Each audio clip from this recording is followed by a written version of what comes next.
नमस्कार और खुलुमखा दोस्तों। धर्म और आस्था में अगर आपकी थोड़ी भी दिलचस्पी है तो आप शैव, शिवतांडव और शक्तिपीठ की कहानियां जानते और सुने होंगे।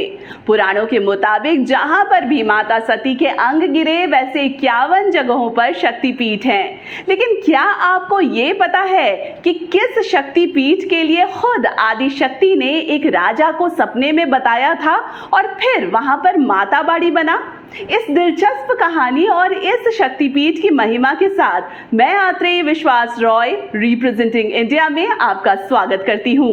इंडिया में आज बात 10 महाविद्याओं में एक आदिशक्ति राज राजेश्वरी त्रिपुर सुंदरी की। नॉर्थ ईस्ट की कही अनकही कहानियों को हम दुनिया के सामने लाते हैं। इसीलिए ऐसे ही इंफॉर्मेटिव कंटेंट के लिए आप हमसे जुड़िए हमारे चैनल को सब्सक्राइब करके। साथ ही आप हमारे फेसबुक और इंस्टाग्राम पेज रिप्रेजेंटिंग इंडिया पर भी मुझसे कांटेक्ट कर सकते हैं।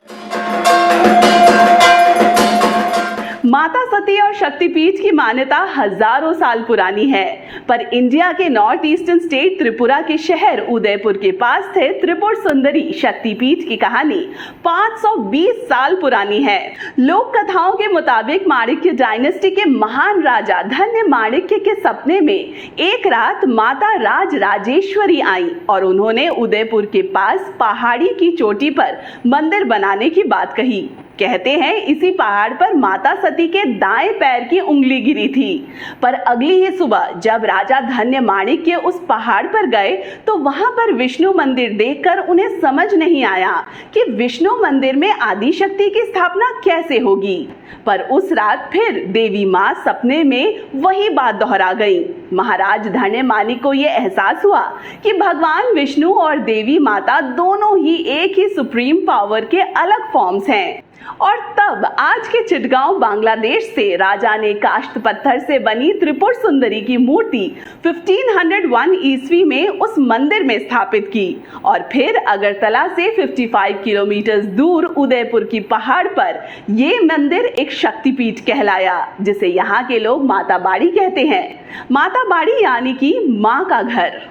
आदि शक्ति मां दुर्गा और काली त्रिपुर सुंदरी रूप में देश के कई मंदिरों में स्थापित हैं, पर त्रिपुरा में बने इस शक्तिपीठ की बात निराली है।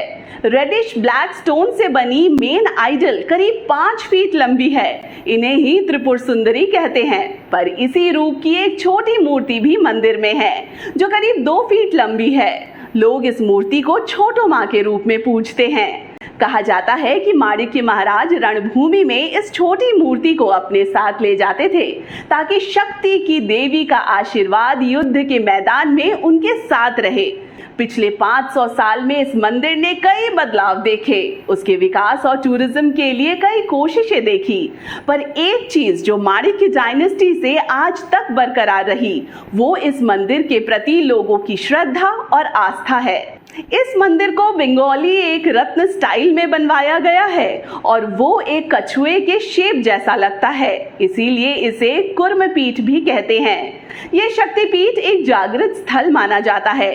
कहते हैं कि इस चौखट से मांगा गया वरदान कभी खाली नहीं जाता, इसीलिए नवरात्र में यहाँ पर श्रद्धा के दीप जलते हैं, पर दिवाली और काली पूजा में इसकी रौनक देखते ही बनती है। दिवाली मेले में लाखों लोग यहाँ पर मत्था टेकने और मन्नत मांगने आते हैं। आज त्रिपुर सुंदरी माता बाड़ी शक्तिपीठ और टूरिज्म दोनों पॉइंट से एक मस्ट विजिट प्लेस है जो धर्म और हिस्ट्री के कई चैप्टर्स समेटे हुए हैं। मौका मिले तो यहाँ जाइएगा जरूर। नमस्कार।